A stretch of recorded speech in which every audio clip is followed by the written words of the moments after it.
Señor, que tu gracia inspire, sostenga y acompañe nuestras obras, para que nuestro trabajo comience en ti como en su fuente y tienda siempre a ti como a su fin. Por Jesucristo nuestro Señor. Amén. Sedes sapiense, ora pro nobis. En el nombre del Padre, del Hijo y del Espíritu Santo. Amén. Queridos amigos, nuevamente nos reunimos para tratar un segundo tema de nuestro curso Breve Síntesis de Teología Dogmática para el canal de YouTube de Fide Católica Romana. Este segundo tema lo vamos a dividir en dos partes. La primera parte vamos a estudiar la introducción del capítulo 2 sobre cuestiones previas al estudio de toda religión.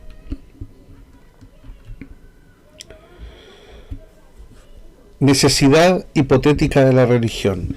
Cuando uno quiere iniciar un estudio serio, científico, racional, sobre un tema tan importante como la religión, debe ponerse en una situación de análisis.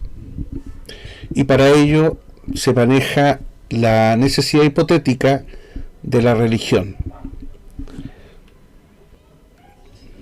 Entonces, dentro de esta concepción hipotética, que nos vamos a poner en la situación en que si Dios existiera, entonces todo hombre, bajo esa perspectiva, está obligado a rendirle culto o veneración conveniente, o en otras palabras, está obligado por naturaleza a practicar la religión. Por lo tanto, si Dios existe, es un imperativo racional, moral, que el hombre deba practicar una religión. Así lo indica la lógica y el orden natural de las cosas. Y cuando hablamos de esta verdad, de esta aseveración, de esta proposición, estamos hablando de una tesis. Y cuando hablamos de tesis en teología, nos estamos refiriendo a tesis, palabra de origen griego, que significa establecimiento, proposición, colocación. En el fondo es información de lo propuesto, de lo afirmado, de lo que se propone. Originalmente este término viene de titemai, archivar. Es el inicio de un texto argumentativo, una afirmación cuya veracidad ha sido argumentada, demostrada o justificada de alguna manera. Por eso es que cuando un joven, una persona, egresa de una carrera universitaria, para darle la licenciatura, se le pide que escriba o presente una tesis de grado. Lo mismo estamos haciendo nosotros acá. Queremos demostrar, por vía científica racional, que es imperativo, obligado por naturaleza, el hombre a practicar una religión, si Dios existe. Ahí tenemos una hermosa foto del momento de la elevación, cuando se le ofrece a Dios Padre el sacrificio de su divino Hijo. Frente a esta tesis que hemos presentado, hay impugnadores, detractores o contrarios a esta tesis. Niegan que exista y consiguientemente niegan que sea necesario practicar ninguna religión los materialistas, por ejemplo, según los cuales no existe sino la materia sensible. Por ende, no reconocen la existencia de lo espiritual. Cuando hablamos de materialistas, tenemos que obviamente esclarecer qué se entiende por materia. Materia es todo lo que ocupa un espacio y tiene masa, forma, peso y volumen. Por lo tanto, se puede observar y medir. También se refiere al material, sustancia o producto del que está hecho una cosa. Es también un elemento físico o corpóreo en oposición a algo abstracto o espiritual. Materia, la palabra materia viene del latín mater, que significa madre, es decir, el origen o la fuente de la cual proviene alguna cosa. Y ahí tenemos una foto de lo que se entiende hoy en día por la ciencia por materia, que son partículas hechas por átomos, moléculas, iones, aunque la física actual habla también de ondas, que sería otro compuesto importante de la naturaleza de la materia. Eso se habla mucho en física cuántica. Hay distintos tipos de materialismo o formas de materialismo. Tenemos el materialismo filosófico. Para estos materialistas no existe otra sustancia que no sea la materia, y no existe un mundo fuera del orden material. En este contexto, la materia es el origen y la causa de todo. Los primeros filósofos, que se les llamaba justamente filósofos físicos, los presocráticos antes de Sócrates, tenían la tendencia a buscar el principio fundante de la realidad en una realidad material. Y así tenemos a Tales de Mileto, Anaximandro de Mileto, Anaxímenes, Heráclito de Éfeso, Epicuro, Demócrito de Abdera, Empédocles, Leucipo, entre otros. No vamos a entrar en detalle a lo que pensaban cada uno de estos filósofos, porque no es el objetivo de esta clase de teología. Los invito a aquellos que quieran profundizar algunas de estas materias filosóficas, que sigan nuestro canal de Perennis Filosofía en YouTube, donde desarrollamos videos sobre temáticas filosóficas. Bueno, estos autores básicamente se referían de que la naturaleza, el mundo, todas las cosas obedecen a un principio original, que puede ser el fuego, el aire, la tierra, el agua. Después tenemos un materialismo práctico o moral. Este materialismo sostiene que todo el bien del ser humano se deriva exclusivamente de los bienes materiales. Esto engloba diferentes aspectos como el placer, la salud y las posesiones. Y esta idea ha perdurado hasta el día de hoy. Hay mucha gente que cifra la felicidad humana o la perfección humana en la posesión, en lograr la autonomía, el bienestar económico. Luego tenemos el materialismo metódico o científico. Este sistema se propone explicar cómo se conforman las cosas a partir de sus elementos materiales. Sus seguidores postulan que sólo a través de la materia, cuerpo y movimiento se pueden explicar todos los fenómenos. Y esta idea de ciencia se ha impuesto bastante en el último tiempo, aunque ya hay muchos científicos y corrientes dentro del mundo científico que quieren de alguna manera recuperar esta visión más amplificada de la realidad y no solamente postular como objeto de conocimiento aquellas cosas que sean puramente materiales. Luego tenemos el materialismo psicofísico. Para esta tendencia del materialismo, cualquier actividad del espíritu o de la mente o de la inteligencia está determinada o causada por factores materiales, como por ejemplo la actividad cerebral. Y así tenemos la neurociencia, que hoy en día se nos trata de explicar todos los fenómenos de conciencia, de génesis del pensamiento, etcétera, como una actividad meramente eléctrica, física, electroquímica.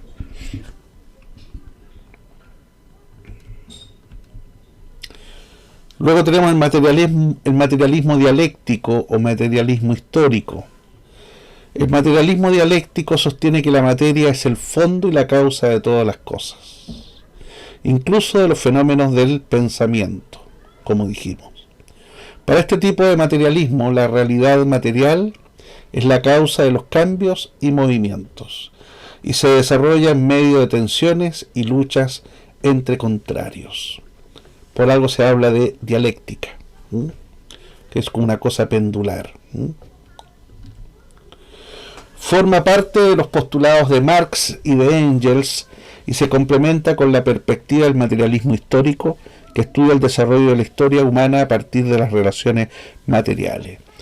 Es decir, la historia está, según estos autores, esta forma de pensar, la vida humana está condicionada o determinada por factores económicos, políticos, que predeterminan de alguna manera el cómo una persona sea, se comporte, etcétera.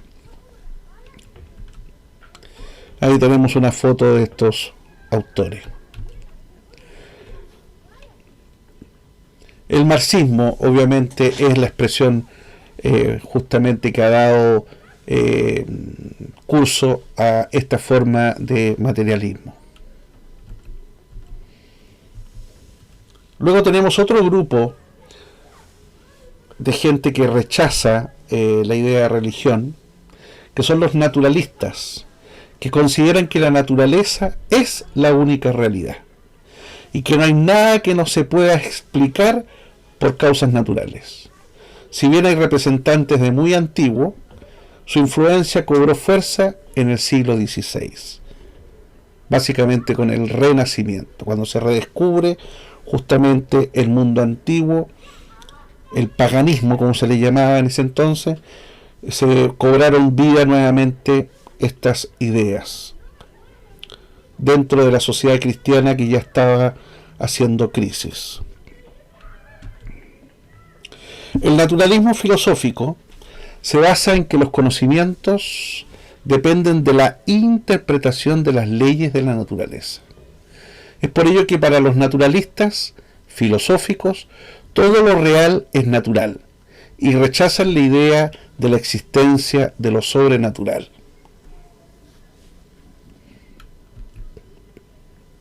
Hoy en día tenemos un científico, etólogo, zoólogo, biólogo, evolutivo y divulgador científico de origen británico que se llama Clinton Richard Dawkins, que nació en el año 1941, que representa justamente un movimiento muy fuerte de naturalistas, científicos naturalistas.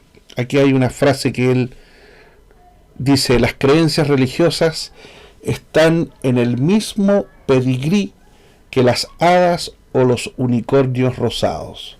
No hay evidencia para creer en ningún tipo de ser sobrenatural, dice este caballero.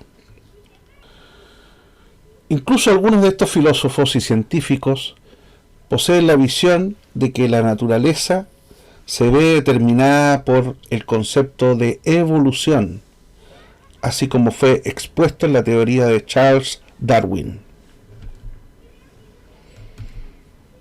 autor que vivió entre 1809 y 1882, científico británico, que estuvo acá también en Chile realizando algunas exploraciones en el extremo sur. El naturalismo filosófico también se relaciona con el determinismo, del cual se apoya para explicar que los problemas del ser humano se deben a su origen genético, entorno y clase social. Este tipo de naturalismo lleva a pensar de que el hombre en el fondo no es libre como se pretende, sino que está condicionado y predeterminado por su origen, entorno y clase social. Es decir, todo lo que ocurre es real y se puede explicar a través de la investigación científica, como los naturalistas la conciben.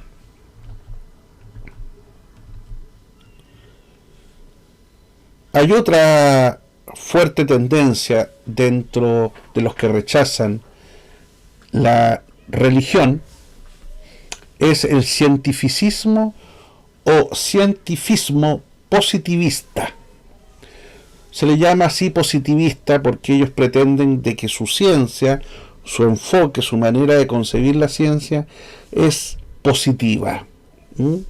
Y por eso es que se le llama positivismo científico. Es una teoría que sostiene que un conocimiento solo es válido cuando se obtiene a través de una práctica científica, como lo señala el positivismo científico.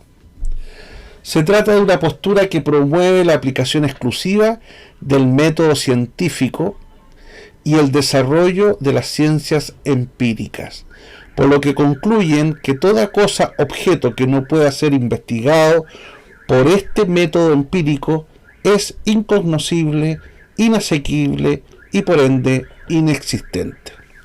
Su origen se remonta a la aparición de la Ilustración, sobre todo en Francia, en el siglo XVIII, es decir, en los 1700.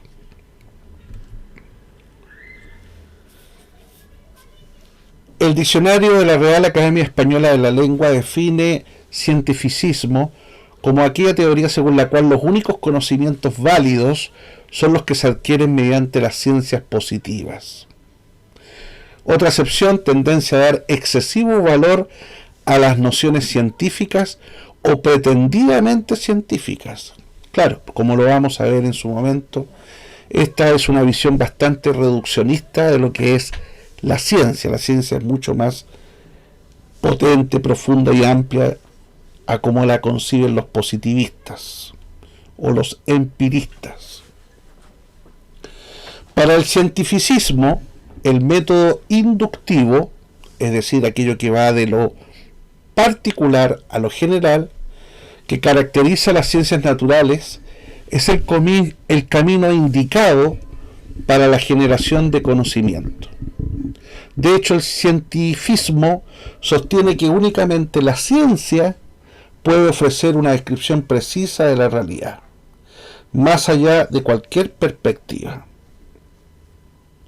Por lo tanto, este tipo de ciencia suele ser un poquitito arrogante y mirar con desprecio a otras ciencias que también tienen objetos concretos de estudio de la realidad, como la teología, la filosofía y otras ciencias. Es habitual que se asocie el cientifismo al positivismo, como dijimos. Esta corriente del pensamiento, nacida en el siglo XIX, en los 1800, solo reconoce como válido el conocimiento científico, que surge exclusivamente del método empírico o experimental de comprobación. Rechaza por ende la ciencia metafísica racional.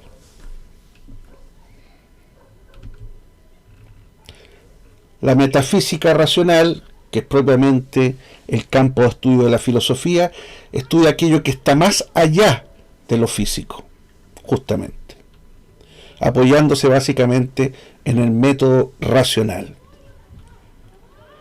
El positivismo, dice la RAE, es una teoría filosófica que considera que el único medio de conocimiento es la experiencia, el trato directo con el objeto, comprobado o verificado a través de los sentidos.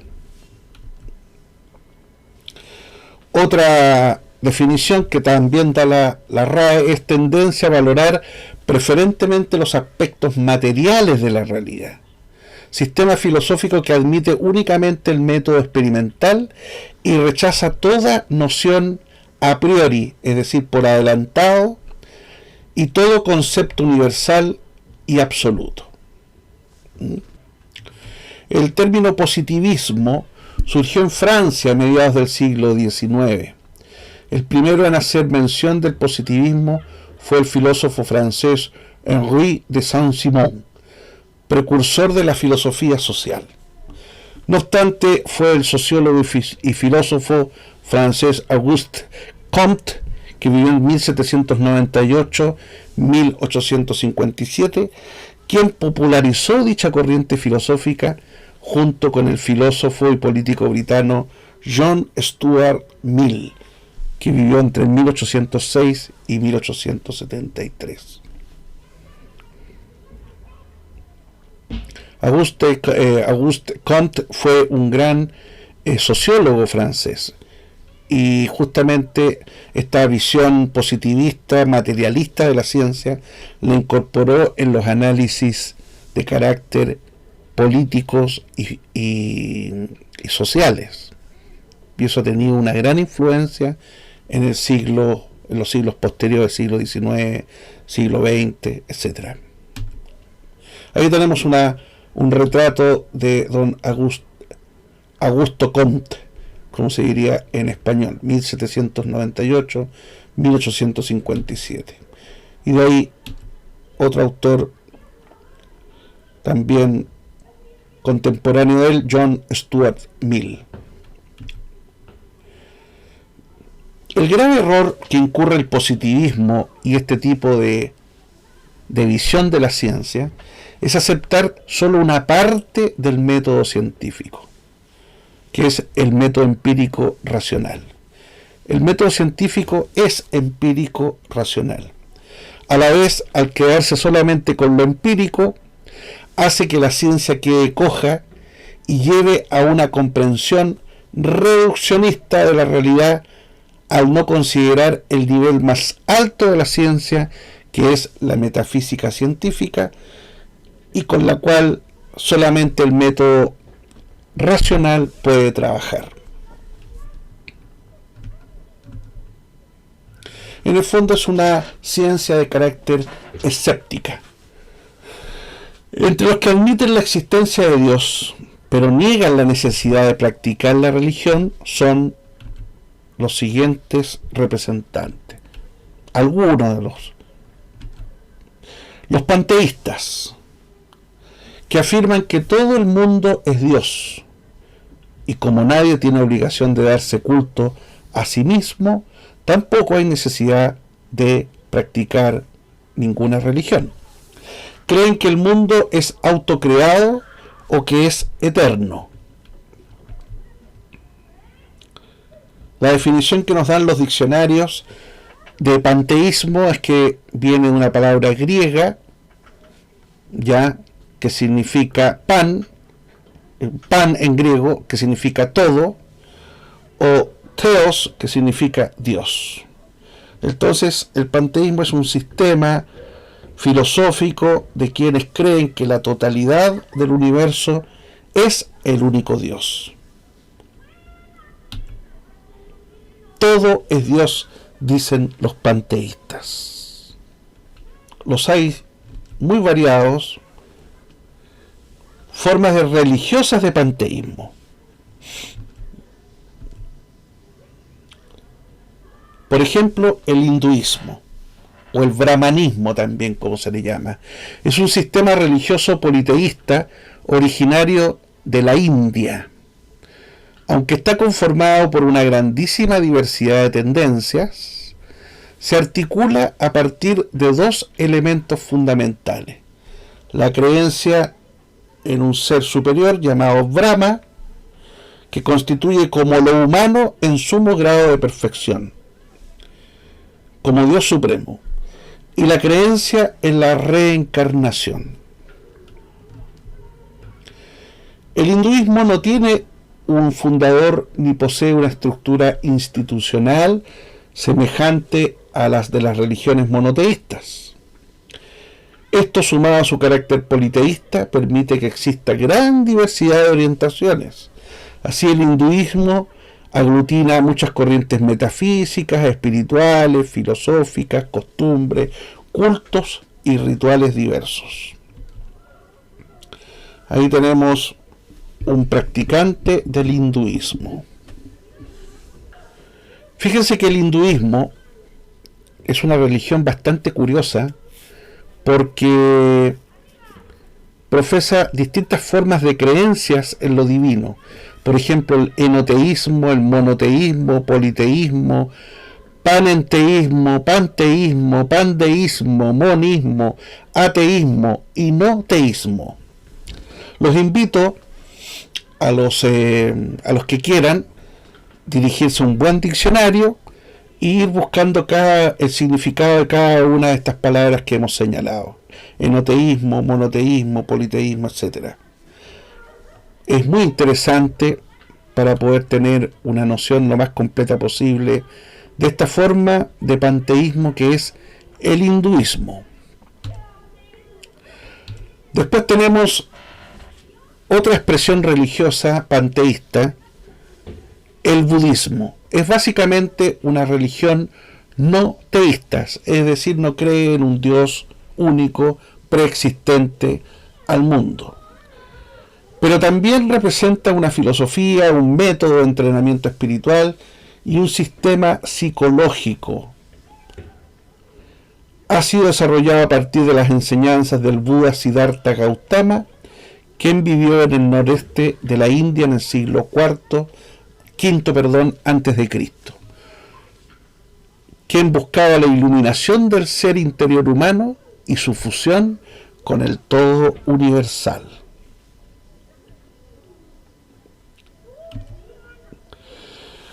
¿Qué nos dice el diccionario? Budismo es una filosofía y conjunto de creencias y prácticas espirituales establecidos por el príncipe Gautama en el norte de la India a fines del siglo VI a.C., que busca liberar al ser humano de sus deseos, pasiones y dolores hasta que llegue al supremo conocimiento y al nirvana.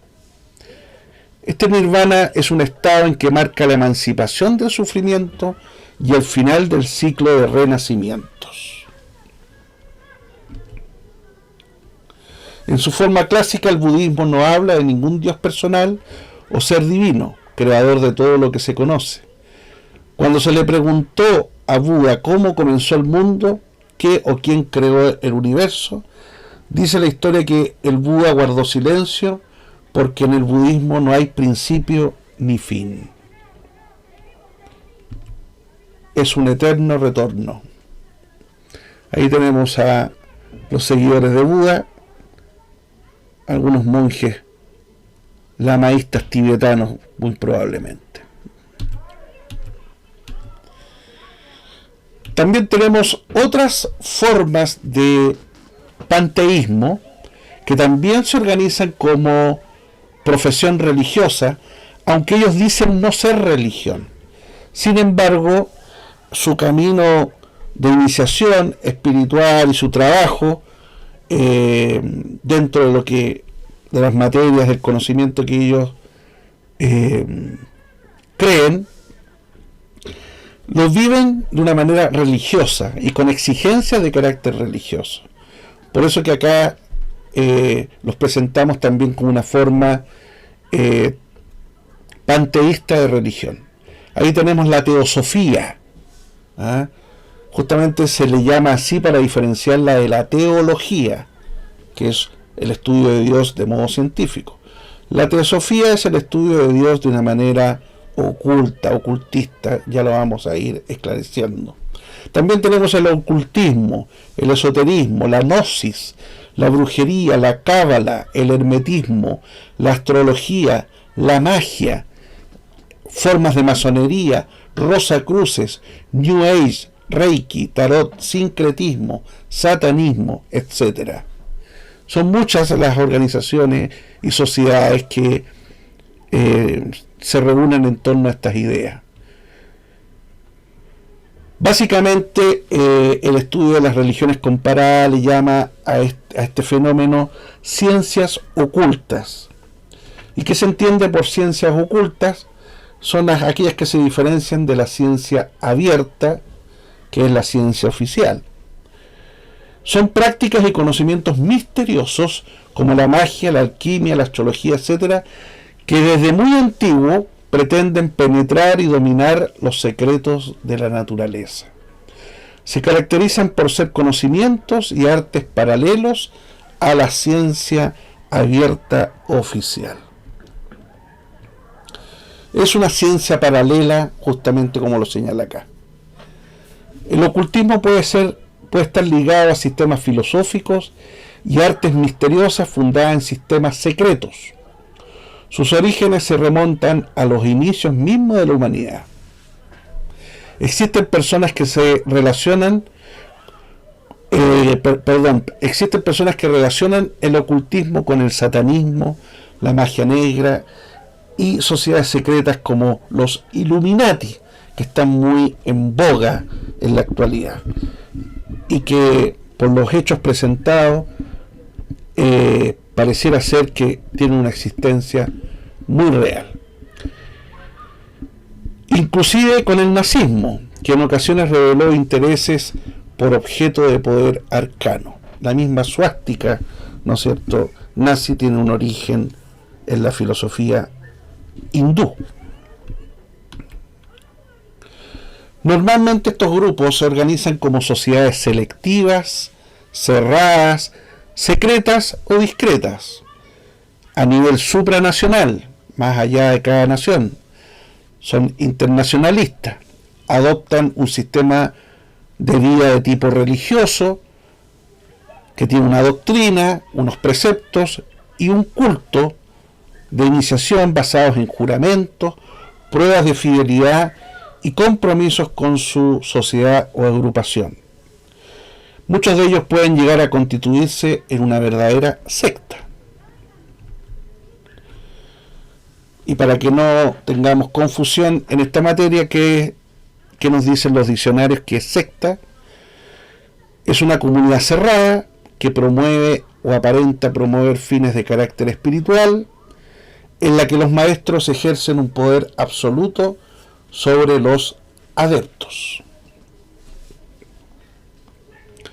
Hay una disciplina muy férrea. Bueno, acá tenemos algunos símbolos que utilizan algunas de estas organizaciones, ¿ya? El primero es de la Sociedad Teosófica, justamente el camino teosófico. Después tenemos ahí sobre el ocultismo, con el ojo que todo lo ve. Esto es la portada de un libro, ¿eh? Y una serie de simbología ahí que tiene que ver justamente con su camino. El esoterismo, ¿verdad?, en este caso de carácter masónico, la gnosis, los encantamientos, la brujería, la Kabbalah, que es el esoterismo judío, y que es una forma de interpretar la Biblia en términos ocultistas,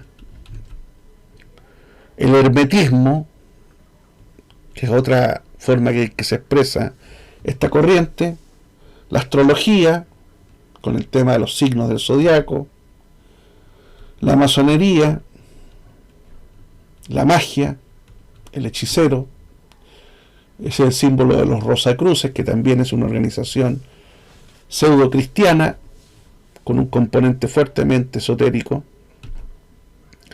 el satanismo, el Reiki. Bueno, todos estos movimientos son panteístas. El movimiento New Age o Nueva Era, el tarot y el sincretismo religioso. Hay religiones ahora que se están creando justamente que buscan constituirse en religión única, universal, justamente apoyándose en estas creencias. Bueno, amigos, hemos llegado al final de esta primera parte de este tema que estamos tratando acá en esta breve síntesis de teología dogmática. Los invitamos a suscribirse a nuestro canal y a tocar la campanita de modo de recibir el aviso de un nuevo video que podamos editar. Que les vaya bien.